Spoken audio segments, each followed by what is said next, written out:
These typically occur around some predetermined level of when that water level, that demand level is getting to that supply limit.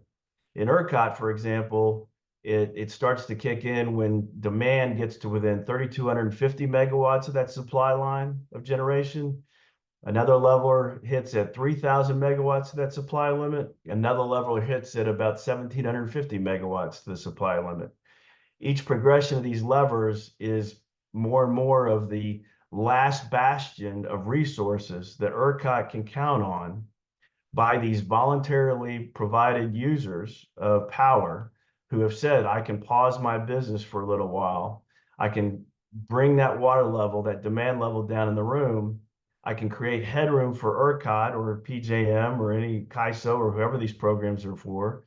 When supply and demand has gotten too tight, that starts to separate, that headroom starts to get created because these companies have volunteered to pause. And when that happens, then there's the all clear. There's no more concern about the tightening of constraints there and capacity. And when that happens, then the grid operates like it's intended to. And in the meantime, companies who have voluntarily been available for these kind of programs have made significant revenue opportunities for providing that flexibility to the grid. We're seeing this happen all around the world. GridBeyond, as I said, has been in the UK and Ireland for about 10 years. We've been in ERCOT for about 2.5. We've been in North America for that same period of time. We're now in Japan and Australia. Again, there's a pattern somewhat of islands being those dynamics of where this particular analogy really comes into play. And if you are a commercial industrial user and you are operating on a profit, if you're not operating at 100% capacity to whatever your core business is, in itself, you have inherent flexibility. And if that flexibility can be made available, you set and determine your voluntary level of what power you're willing to give. Can you do it in 15 minutes? Can you do it in 30 minutes? Can you operate in 10 minutes? Can you operate even quicker? Whatever your ability to be available in those flexible elements of what's required here, well, that can equate to some pretty significant money for your business. Just to pause your business for, say, an hour, for example, a megawatt in ERCOT, for example, in any market for that matter, but in any of these RTOs, a megawatt worth $90,000 from a demand response standpoint. If you're operating your business at a 1% profit margin, that ability to pause temporarily for maybe an hour or two a year, maybe even more frequent than that, that's worth $9 million of top line revenue growth equivalent, just to pause your business for a little while to make that money from what ERCOT or a PJM is willing to pay. If you're on a 5% profit margin, that's $1.8 million of top line revenue growth that's equal to that kind of impact to your business. What CFO would not want an opportunity to have that impact to grow their business just by pausing their usage to give the grid operator headroom when supply and demand become very tightly constrained?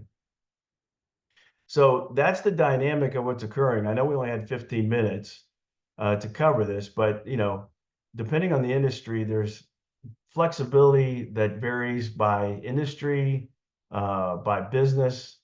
GridBeyond helps you identify where that flexibility resides. Historically, flexibility used to be tied right to the meter. However, those control elements now are available to identify where that flexibility resides sub-meter. How do we isolate areas where there is headroom in the process? In this example, a cement manufacturer, where you can buy time of being able to, within your process, be able to inventory some of your raw material for a period of time.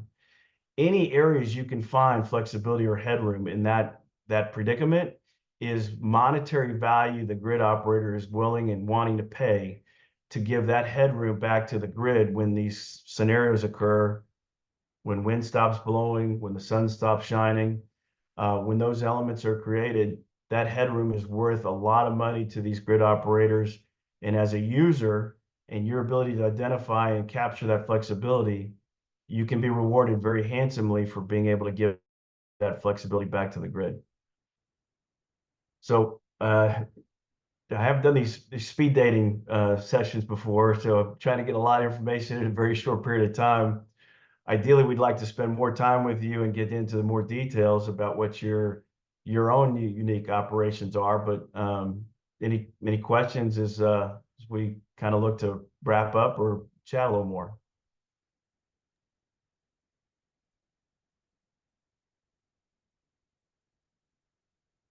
Hey Joe, there was one question in the chat from David. How do the large utility batteries provide peak reductions, and how are the economics differ from demand response? So the utilities operating with batteries obviously are what we would call the front of the meter resources. So consider it even, another kind of a different type of generation type resource that the utilities are using to provide or, deliver more reliability to the grid. Demand response from standpoint of where we're coming from is what we would call behind the meter. So we're coordinating with the CNIs out there in the world on where and how to identify their flexibility, how quickly they can make it available. A lot of these programs have a 10-minute window to dispatch and pause their business for a little while, depending on the program, depending on the incentives. Some of these programs are 30-minute windows in order to respond on the behind the meter from the user. Some of these programs, like that CP, the 4CP or 5CP, have a very long runway to be able to prepare to provide that headroom. For example, we'll give a notice to prepare for a peak forecast the day before. We'll send another notice the morning of. If it looks like that is going to be a peak day for that month or that season, then you're to continue to be prepared to pause for that hours around that 3 to 5 period, 5 p.m. time frame, because that's usually the hottest time of the day in the summertime. Or we'll send another notice later in the afternoon that says, stand down. We've had a peak already this month, or we've already had 5 peaks for this year. This is not going to be a peak day, so just continue to operate your business and don't get disrupted. But that's the difference here is behind the meter demand response versus the utility grade front of the meter versus batteries. We bring batteries to the behind the meter scenario with the CNI users because we can provide and do provide batteries as a service without any CapEx cost to the user. But that's completely different than, say, the utility, behind the meter battery banks that the utilities are using. Yeah, the reason I asked is Ontario just purchased massive amounts of storage in order to reduce the demand response. But thank you. You bet. Yeah.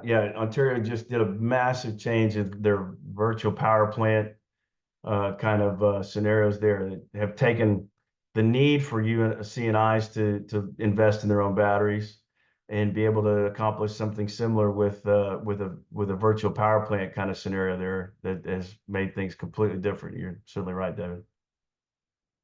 But thank you for your question.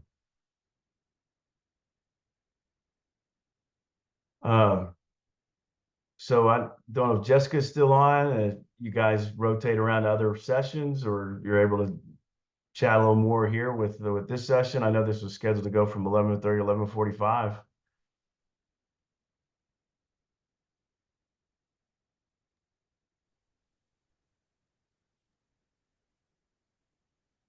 Is that the only question you saw, Mark? Let me Yeah, ask you another one. Does the reliability, the spinning reserve requirement literally cross the border? Like, I know we're interconnected with, NIMO and NIPA. So the utilities have to back each other up in terms of that ability to meet peak. Is that not so? If something goes down in PJM, we're obligated to run our systems? You're obligated to run your systems, but I don't believe there's cross-border elements around signing up to demand response. It's just Um, reliability, the North American Reliability Council, I guess. Yeah. Okay. Now ERCOT's firewalled. ERCOT's its own island. Yeah. Okay. So, but yeah, I mean, from a standpoint of the other RTOs and their, interoperable agreements they have from a standpoint of needing or requiring reliability help or, capacity assistance, that exists, but but their demand response programs operate, completely independent of Right. each other. Yeah.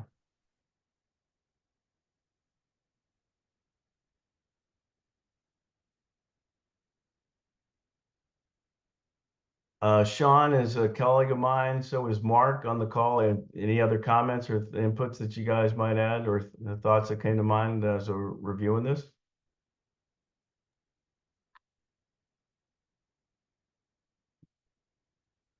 Just kind of just want to chime in. When you start layering these programs together, it's so valuable for the CNI user. I think that a lot of the attention has been on demand response, traditional, and we see those dollars going down in a lot of markets. So the squeeze for the customer, although they have to reduce a number of times throughout the year, they've seen less and less revenue. So by integrating some of the programs that Joe just mentioned, 5CP, economic, sync reserve, it's many tools that the customer can use in order to receive additional revenue with basically the same output of time for reduction. So and a lot of the companies are not even introducing these to the customers. Yeah, good point, Mark. I mean, the values of these programs do ebb and flow. I mean, even in ERCOT, we were seeing before Winter Storm Uri, for example, two programs was all they had. One was worth about $50,000 a megawatt a year if you were able to be available for the entire year. Another one was worth about $110,000 a year. Some of those programs have varied year to year from up to 140,000 a megawatt to down to say $45,000 a megawatt a year. Those longer term trends started to change when we started to see more adoption of wind and solar. We saw a huge number of coal plants come offline. We continue to see those trends occur. Um, those were the kind of assets that maintained a very strong resiliency to the generation side, obviously. But of course, we're not very carbon friendly. So, the economics of a coal plant competing with wind and solar plants that are intermittent, but as I said, when they're there, there's nothing cheaper in producing electricity. When they're not, it becomes an expensive proposition. That's where batteries obviously are expected to fill those gaps. Demand response is certainly expected to fill those gaps. But since Winter Storm Uri, ERCOT's added 4 new programs. Those values have increased to from anywhere from 50,000 a megawatt to $250,000 a megawatt a year. There could be years where they come down if we have, milder summers, we have milder winters. Those economics do change. Um, but from a standpoint of positioning these kind of programs within your own organization, as I said, if your profit margins are very, very tight, these dollars that can be generated from just pausing your business temporarily. And again, I think it's also important to clarify, you're being paid as an insurance policy by these grid operators to be available for some point in time, somewhere in the future. They don't know when, where, or how, that there just may be a situation where demand and supply are heading towards each other and they need your flexibility to pause your business for a little while just to give them that headroom between supply and demand. You're not being paid to act, you're being paid to be prepared to act somewhere in the future. So you're getting paid all along for that potential eventuality. And, to give you just a sense of where and what that looks like, and during Winter Storm Uri, we came within 3 minutes of a FERC mandated 9-minute condition on the grid where it became imbalanced. And with only 3 minutes to spare, we figured out how to clear that imbalance, or we would have had to shut the entire electricity grid down in the state of Texas during a winter storm that would have put us all in a blackout for close to 3 months. That would have been a black swan event. So that's why these programs pay such incentives to be available if needed somewhere in the future, because the worst case scenario is that we don't clear these constraints and supply and demand end up touching or crisscrossing, in which case we lose the whole grid, and now everyone is in a dire catastrophic situation because we failed to protect the infrastructure of the grid. Well said, Joe, and thanks for leading us here today. Good morning, everyone. Thank you for joining the call. I'm Sean Tanabe. I look after California for GridBeyond. That's a really important distinction that Joe just made about being essentially on standby to help the grid when called upon, and being a resource that can potentially help stave off blackouts. I've spoken with a number of folks who have experienced blackouts at their site that's damaged equipment. And when you're in a position to potentially help stave that off in the first place and make some money in doing so, it becomes a really worthy consideration for your business. Moreover, I would add that, in California especially, I think it's clear that batteries, especially solar plus storage, are the future. And I imagine more and more sites will have that kind of assets on hand over time. But the reality is, even if you were to green light a battery project today, the timeline to getting that in the ground and helping your business it's long, right? And you can enroll in a demand response program today, help the grid, make some money, and prepare for that future tomorrow. So that's what I'm telling a lot of folks in California, is that there are ways to help today and prepare yourself for tomorrow at the same time. I will add that in order to avoid the blackouts, we can do things to avoid the peak by lowering the peak demand, whether it's in Boston, New York, even Toronto, where literally we're putting secondary window glass to facilitate lower cooling loads because they're very weather directed. In Ontario, they're paying $1,200 a kilowatt if you have summer peak demand reduction incentive for, putting on solar film on your windows or things.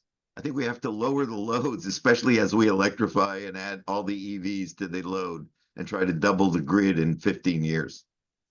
Yeah. David, I agree with your point. I will add though that the surge of demand that's forecasted across the country, the continent, all these various territories, utilities, grid operators, with the onset of nearshoring and additional manufacturing hubs being built, with these massive data centers that are just cranking electricity left and right. I think the idea that to focus on a reduction of peak demand broadly is a very wise one, but in practice will require demand response. It will require battery storage assets both behind the meter and in front of the meter. It will require an all hands on deck approach as we look to meaningfully accelerate the clean energy transition and remove the profound effect of emissions on the way that we currently are generating, transmitting, and utilizing electricity. Thanks. Thank you.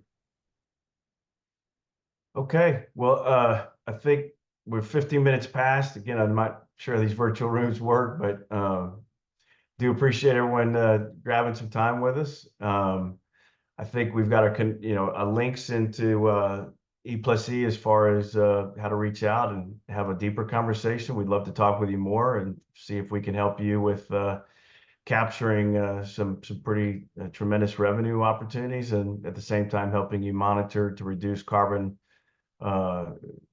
tracking and reductions in those metrics as well. So thank you very much for your time. Hopefully you have a chance to visit with you soon, and enjoy the rest of the session. Bye now.